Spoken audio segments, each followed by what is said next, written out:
Vote കവർച്ച ആരോപണം ഉന്നയിച്ചുകൊണ്ടാണ് ഇപ്പോൾ രാഹുൽ ഗാന്ധിയുടെ നേതൃത്വത്തിൽ പ്രതിപക്ഷ എംപിമാർ പ്രതിഷേധ മാർച്ച് ഡൽഹിയിൽ സംഘടിപ്പിക്കുന്ന രാജ്യമാകെ ശ്രദ്ധിക്കുന്ന ഒരു പ്രതിഷേധ മാർച്ചാണ്.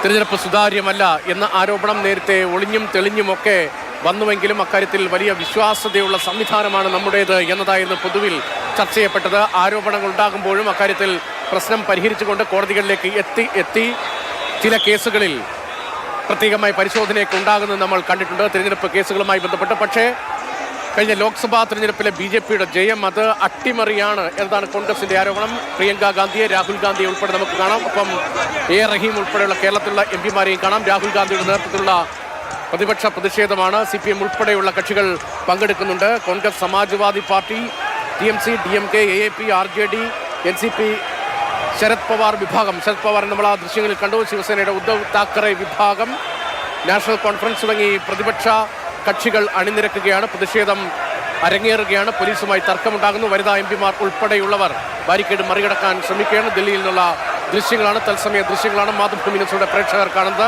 അർജുൻ പീതാംബരം വിവരങ്ങളുമായി തുടരുന്നുണ്ട്. അർജുൻ, വലിയ പ്രതിഷേധമാണ്. രാജ്യം ഒരുപക്ഷെ ഇത് ശ്രദ്ധിച്ച എണ്ണപ്പെട്ട പ്രതിഷേധങ്ങളിൽ ഒന്ന് എന്ന് പറയാൻ കഴിയുമല്ലോ. കാരണം തെരഞ്ഞെടുപ്പ് കമ്മീഷൻ എന്ന പരിപാവനമായ ഒരു സംവിധാനമാണ്. TN ശേഷന്റെ കാലത്ത്, മലയാളി TN ശേഷന്റെ കാലത്ത് തെരഞ്ഞെടുപ്പ് കമ്മീഷന് എത്രത്തോളം അധികാരമുണ്ട് എന്നത് ഇന്ത്യൻ ജനത കണ്ടതാണ്. രാഷ്ട്രീയ പാർട്ടികളെ മൂക്കുകയറിട്ട് തിരഞ്ഞെടുപ്പ് എങ്ങനെ സുതാര്യമായി നടത്താം എന്നതിന്റെ ഉദാഹരണം നമ്മുടെ മുന്നിലുണ്ട്. ഇപ്പോൾ കമ്മീഷന്റെ വലിയ രൂക്ഷമായ ആരോപണം ഉയരുകയാണ്. ഈ പ്രതിഷേധം എങ്ങനെയാണ് നേരത്തെ ആസൂത്രണം ചെയ്യുന്നത്? ആ നിലയിൽ തന്നെയാണോ? പോലീസിന്റെ സുരക്ഷാ ക്രമീകരണങ്ങളെ മറികടക്കാൻ എംപിമാർ ശ്രമിക്കുന്നുണ്ടോ?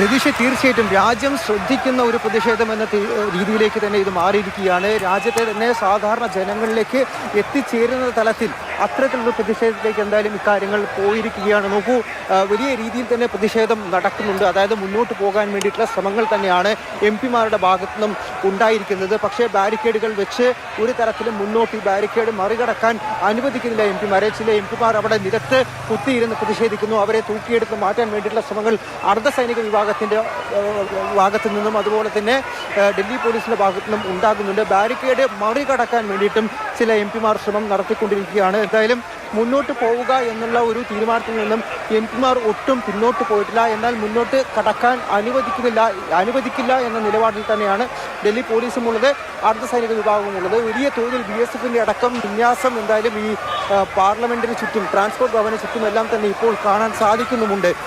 ഈ ട്രാൻസ്പോർട്ട് ഭവൻ എന്നത് ആ പ്രദേശം എന്നത് ഈ പാർലമെന്റിനും തെരഞ്ഞെടുപ്പ് കമ്മീഷനും ഓഫീസിനും എത്ര ദൂരത്താണ്?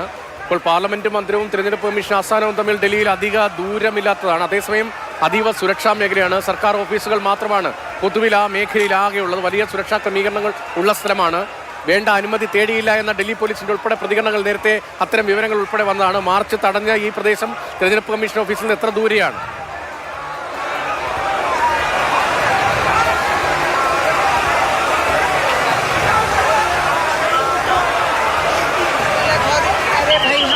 अधिकार के बारे में पूछ रहे जो संविधान ने आम इंसान को दिया, वोट का हक।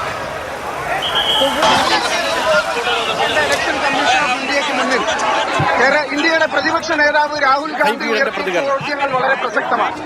അതിലൊന്നുപോലും ഉത്തരം പറയാൻ പറ്റാതെ ജനാധിപത്യത്തെ മുഴുവൻ അട്ടിമറിക്കുന്ന വോട്ടർ പട്ടികയിൽ ഗുരുതരമായ ക്രമക്കേട് തൃശൂരിലടക്കം ഇന്ത്യയിലെ പല പാർലമെന്റ് മണ്ഡലങ്ങളിലും നടത്തിയ ഇലക്ഷൻ കമ്മീഷനെതിരെയാണ് ഞങ്ങൾ ചോദ്യം ഉന്നയിക്കുന്നത്. ഈ പ്രതിഷേധം ഈ രാജ്യത്തിന്റെ ജനാധിപത്യം സംരക്ഷിക്കാൻ വേണ്ടിയാണ്, ഈ രാജ്യത്തിന്റെ മതേതരത്വം സംരക്ഷിക്കാൻ വേണ്ടിയിട്ടാണ്.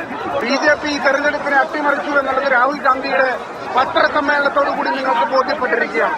അതുകൊണ്ട് അതിന് ഉത്തരം കിട്ടുന്നത് വരെ ഈ പോരാട്ടത്തിൽ പാർലമെന്റിന്റെ അകത്തും പുറത്തും തുടരുമെന്നാണ് ഞങ്ങൾക്ക് പറയാനുള്ളത്.